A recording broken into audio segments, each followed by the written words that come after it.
Good morning, I'm Maddie Jansen, and this is the podcast of 17 News at Sunrise. It's everything you need to know to start your day in about 15 minutes. New data shows that people of color in local high schools are getting suspended. We'll have more on that story coming up. And it has been a violent start to 2020. More than a third of all killings this month have been teenagers. This morning, an update on the violence in Kern County and why some advocates say everyone in our community needs to step up. If you haven't heard, it's a big weekend. Super Bowl 54 is Sunday, and a lot of people are gearing up. From Miami to Bakersfield, we're covering the big game. This is Friday, January 31st, 2020. Good morning. Good to have you with us. I'm Maddie Jansen alongside Alex Fisher, and it has felt like a very long month of January. The final day, it's here. The final day is here, but yeah, if you think back to when New Year's Eve was a month ago, it seems like a long time ago for sure. It really does. It's been a very busy month. Yeah, a lot's happened. Yeah. So let's take a look at your forecast, though, on this last day of January, and talking about a very dry month, too, Kev. Yeah, it has been dry and also a little bit warm. Yesterday, 62 degrees was our high temperature. The normal high this time of year, again, 59, so slightly above that. The record, 77, set back in 1911.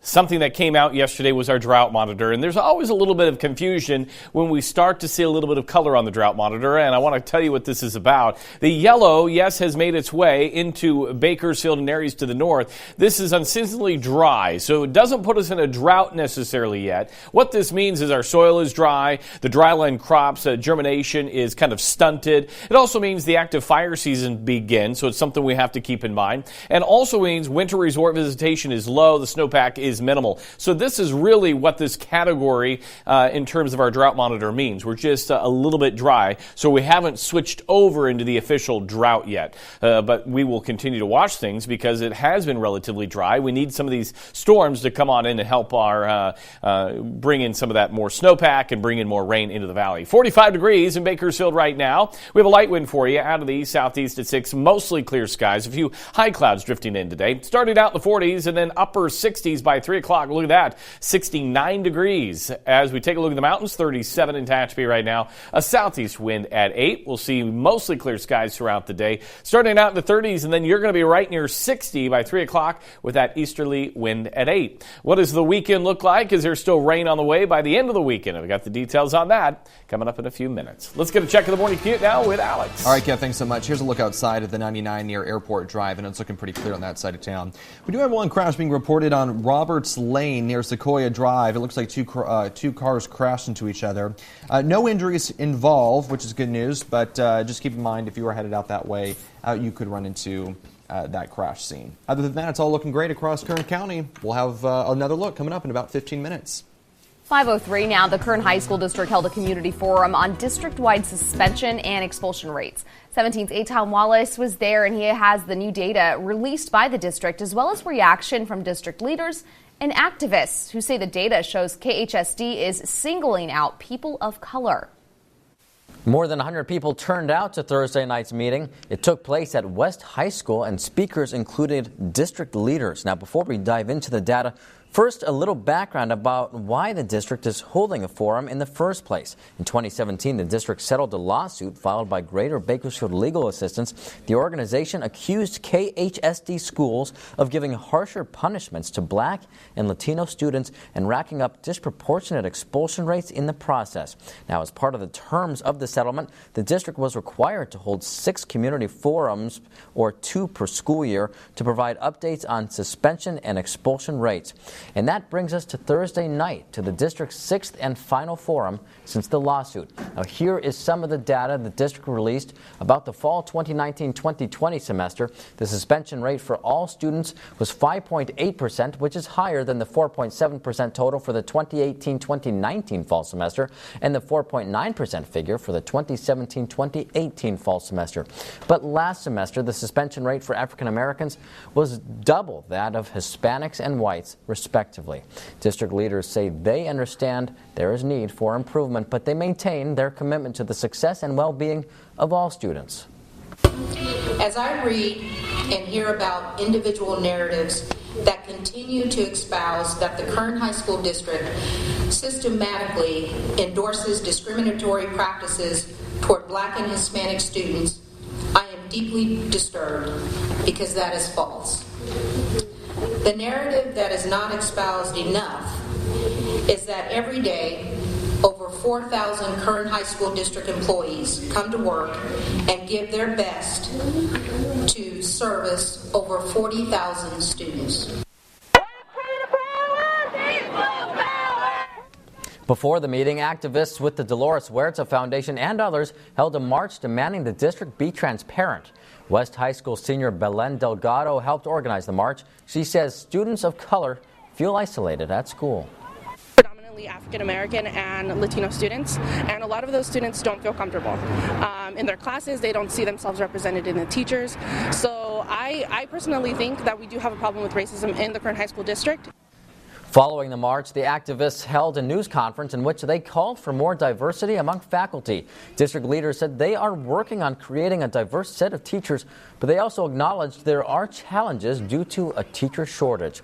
Meantime, the district is set to hold its first Equity Summit in March to discuss next steps on these matters.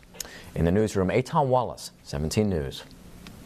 5:06 now, and in your 17 Health Watch, the latest on the coronavirus. The U.S. State Department is advising Americans not to travel to China. The move comes after the World Health Organization declared the outbreak of the new virus a global emergency. China says there are nearly 10,000 confirmed cases of the coronavirus, and the death toll is now more than 200. No deaths have been reported outside of China, but the virus has spread to more than a dozen countries, including the U.S. The State Department urges Americans currently in China to return to the United States. Kern Public Health, meantime, says there are no cases of the coronavirus here in Kern County. 5:07 now. A guilty verdict was reached in the murder trial of Leslie Chance. Jurors reached that verdict yesterday. Chance has been convicted of killing her husband, Todd, in 2013. Our reporters in the courtroom say Chance did not show emotion when she heard that verdict, but emotions ran high outside the courthouse from both Todd and Leslie's families. Incredibly happy for the family. Todd's parents they've been through hell. Feel for the kids. I can't imagine how it must be to lose your father and then to lose your mother knowing she's innocent. Chance will be sentenced in March. She faces 50 years to life in prison. We're also awaiting a verdict in the trial of Mikhail Bowers. This morning, jury deliberations will continue in that murder case. Bowers admits to killing her longtime boyfriend, Ray Ingram. Prosecutors claim she killed him after finding out about his ongoing infidelity. But the defense says she shot Ingram in self-defense after tolerating decades of physical, emotional, and mental abuse. If she is found guilty, she faces life in prison. Time now is 5:08, and over the last 31 days, 11 lives have been lost at the hands of another. 17's digital reporter Omar Perez is joining us this morning with an update on this month's Homicide Tracker. Good morning, Omar. Thanks for joining us. Good morning, you guys. Thank you so much. It's been a violent beginning to 2020. You may remember last year we had fewer homicides than the previous record-breaking years. Of the 11 homicides this year, 4 were teenagers. 3 teens were killed in Lamont 3 weeks ago, and then last Tuesday, a 17-year-old was killed after being stabbed several times near Foothill High School. I spoke with Manny Carizales of Stay Focused Ministries, where he has been helping troubled youth for 30 years in Bakersfield. He says this is a community issue. It takes the community. This is a community problem. You know, this ain't no East Side problem. I mean, this is a community problem, man, because it's happening all over the city. You know, Manny, Alex, this is really, Manny isn't the only person who is saying that this is a community issue. Just a few weeks ago, we had Sheriff Youngblood here on our set talking about, you know, how young people need more, you know, outlets in our community. And he says that a lot of this violence sparks at a young age, and he needs the community support. So what needs to happen? I mean, we talk about this change and what the community needs to do. What does that look like? You know, Manny and at Stay Focused Ministries, he talks a lot about being consistent. And Manny and at Stay Focused Ministries are out in the neighborhoods spreading messages of hope, but most importantly, mentoring these youth and being consistent, again, is key for keeping them off the street, he says. With that in mind, in 2005, Stay Focused Ministries launched Reach for Greatness, a mentorship program for kids throughout schools in Kern County. All right. Thanks so much for coming in this morning and talking about this. And again, just a reminder that you can log onto our website, kget.com, and click on that Homicide Tracker, where we are keeping data from the Sheriff's Office and other agencies about the homicides here in Kern County. 5:10 now. 3 mothers whose children were murdered or went missing are reaching out to families of other crime victims. The Bakersfield 3 charity held its first victim resource and support network meeting last night at Beale Memorial Library. The group was formed after the murders of Micah Holsenbake and James Kolstad and the disappearance of Bailey Despot in 2018. The charity says this network will have resources for crime victims, their families, and families of missing people. We want folks to feel like we can come alongside them, maybe go to a court hearing with them, or maybe go and help them meet with a detective or a victim's advocate through the district attorney's office, or behavioral health. Maybe they just really don't know how to go about getting counseling. The group plans to hold meetings once a month, and you can find more information on the Bakersfield 3 Facebook page.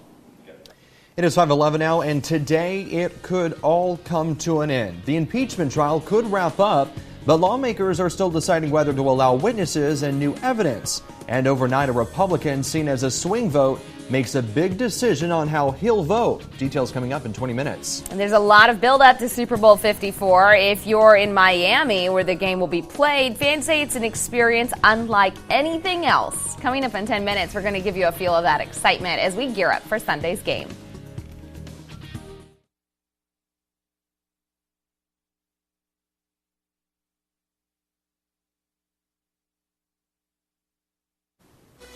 Welcome back. It is 5:21, and the game isn't until Sunday, but the Super Bowl hype starts long before kickoff, especially in the host city. Jay Gray has more this morning from the Super Bowl experience in Miami with more on the build-up before the big game. Crews finishing up final details at the stadium and on the field, while the teams work on their game plans and any last-minute jitters. It's not about nerves, it's about going out there and having fun. Fun that for fans kicks off long before the big game. I'm looking forward for the rest of the week for a great Super Bowl experience. An experience that includes, well, just about everything. There's going to be 65,000 lucky fans will go to the game. We anticipate another 150,000 on top of that. We'll hear for the parties, for the entertainment, for all the nightlife, and, just for all the hoopla.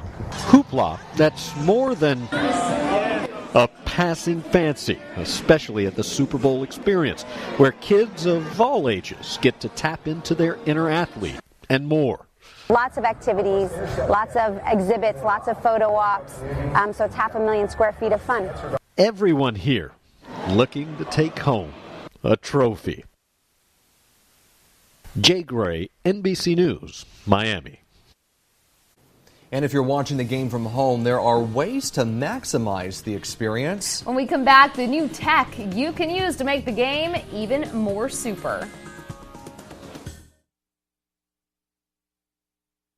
KGET Business Watch is brought to you by Grapevine MSP Technology Services, the Valley's leading IT service provider.